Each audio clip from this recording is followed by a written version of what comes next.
Bienvenue sur Adventist Magazine TV. Aujourd'hui, je suis dans un cadre magnifique. Je suis avec Gaby Samperio et je suis à Collonges-sous-Salève. Et derrière nous, un bijou. Je viens de rendre visite à cet endroit et nous allons donc savoir pourquoi ça a été bâti, comment ça a été bâti avec Gaby. Mais avant toute chose, n'oubliez pas de vous abonner à notre chaîne. Si ce bouton rouge là à votre droite est toujours rouge, c'est pas bon. Il faut cliquer dessus, vous abonner sur notre chaîne sur YouTube ou bien aussi aimer notre page sur Facebook. Gaby Samperio, je viens d'être émerveillé par ce bâtiment. Tant mieux.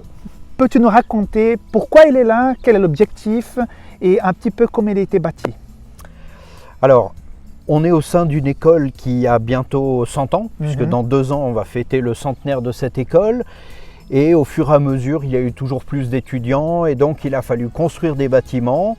Et dans les fins des années 60, un bâtiment a été construit qui s'appelle Les Horizons, qui a servi de résidence pour les garçons et qui maintenant arrive à devenir un petit peu vieux. Désolé pour ceux qui ont 50 ans. Mais voilà, le bâtiment, lui, il arrive gentiment au bout pour des questions de normes, d'accessibilité aux personnes à mobilité réduite aussi. Donc il fallait envisager ou une rénovation ou une construction. Et vu que la rénovation et la construction étaient quasiment du même coût, du coup on s'est orienté vers une reconstruction et donc on l'a derrière nous et elle sera prête dans très peu de temps. D'accord. Ici avant, j'ai étudié à Collonges, donc il y avait les serres. Voilà, ici il y avait les serres que beaucoup ont connues. Que beaucoup ont travaillé. Et ils y ont sué dedans pour faire pousser des fleurs que l'on retrouve après sur ce campus. Donc les serres ont été déplacées un peu plus loin dans un autre terrain qui n'est pas constructible, mais sur lequel on peut y avoir des bâtiments dédiés aux espaces verts. D'accord. Donc on a cela. Je viens de rentrer dans ce bâtiment. Et quand on regarde depuis l'extérieur, on s'imagine que la vue est imprenable et tout ça, mais je ne m'imaginais pas la façon comme il allait être agencé. J'étais surpris de voir, je trouvais intelligent comme il a été disposé. Peux-tu nous expliquer? On va essayer de vous montrer maintenant avec quelques séquences qu'on a pu enregistrer à l'intérieur. Tu peux nous expliquer depuis l'entrée qu'est-ce qu'on va retrouver dans ce bâtiment? Alors l'idée, ça a été vraiment d'avoir un bâtiment le plus convivial possible.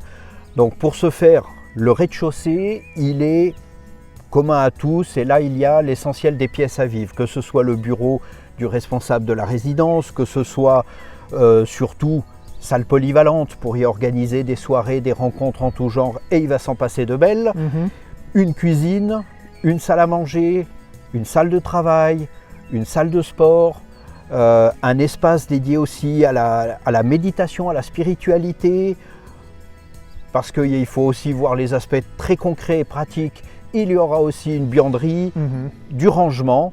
Tout ça, c'est le rez-de-chaussée, avec une vue magnifique, parce qu'à partir de la cuisine, on peut sortir sur une terrasse, vue sur le Genevois, sur le Jura, magnifique. Magnifique, j'ai vu. Et ce premier étage, ce rez-de-chaussée, il sera dédié aux filles et aux garçons.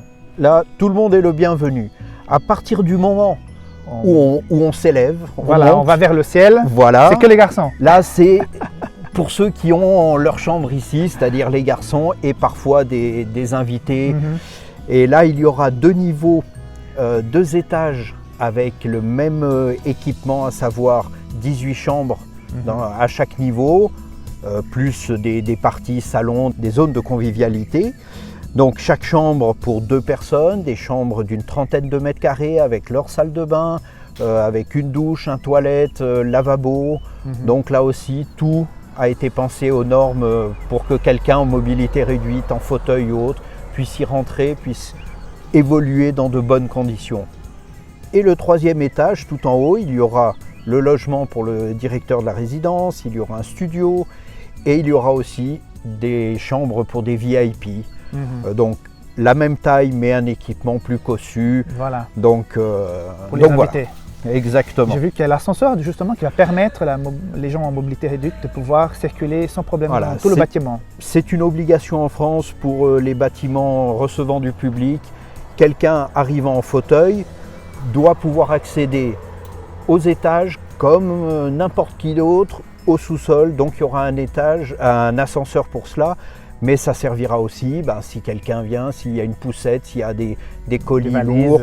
Donc voilà, ça, on va encourager les escaliers parce qu'on a besoin de faire un minimum de sport, mais il y aura cette opportunité. Voilà, et cet ascenseur permettra aussi de descendre au sous-sol. Oui, le sous-sol qui m'a impressionné. Vous avez une vision non seulement de berger les étudiants, les invités, mais vous avez une autre vision aussi, qui est au sous-sol. Voilà, l'idée c'est aussi de pouvoir accueillir des groupes parce qu'on est dans un cadre qui est fabuleux, la montagne, l'hiver il y a la neige, les stations pas loin, il y a vraiment de quoi faire et donc on a créé un espace pour pouvoir accueillir des groupes. Donc au sous-sol, on a 2 dortoirs de 27 lits chacun, mais les dortoirs, pour éviter d'avoir tout le monde en même temps, ils sont séparés par des box qui créent un peu d'intimité, 2 grands blocs sanitaires, une salle polyvalente, une salle pour ceux qui encadrent le groupe. Donc il y a de quoi venir à une 50aine dans de très bonnes conditions et il y aura même devant le bâtiment de quoi garer le car. Oui, cerise sur le gâteau, ça m'a impressionné, un auditoire. On est open air. Hein? Exactement, en fait on ne le voit pas derrière nous là, mais il y a un petit amphithéâtre naturel qui a été fait et les groupes peuvent s'installer là, vivre une soirée, vivre un moment convivial avec toujours pareil derrière eux la magnifique vue sur le Genevois et le Jura. Donc le bâtiment, tout le gros œuvre sera fini fin mai, début juin. Il nous reste juin, juillet, août pour équiper au niveau de la cuisine, au niveau des chambres, les lits, les armoires, tout l'équipement intérieur. Inauguration le 1er septembre. Et on vous attend le 2.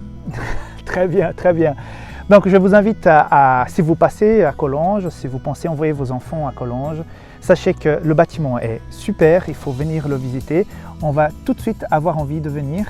Peut-être une petite précision, le bâtiment précédent pour les garçons s'appelait Les Horizons de par la vue que l'on avait. Oui. Celui-là s'appelle la résidence Jean Weidner, du nom d'un héros qui a vécu ici, qui a sauvé des quantités de juifs durant la Deuxième Guerre mondiale, qui a été reconnu juste parmi les justes au niveau d'Israël. Et donc on voulait rendre hommage à ce grand personnage de la région, et qui a fréquenté cette école dans les années 40. Donc on a voulu lui rendre hommage parce qu'il représente les valeurs que l'on aimerait promouvoir en tant qu'école chrétienne, le don de soi, le don pour les autres. Et donc voilà pourquoi Jean Weidner. Sinon, allez chercher sur internet, vous verrez beaucoup de choses le concernant. Sur lui, oui. Bon, cerise sur le gâteau, ce nom. Félicitations pour ce travail. Avec grand plaisir. À l'équipe du campus. Et donc rendez-vous début septembre pour voir ce bâtiment en fonction. Exactement. Merci beaucoup de nous avoir suivis sur Adventist Magazine TV. À tout bientôt pour une prochaine interview, une prochaine émission sur notre chaîne.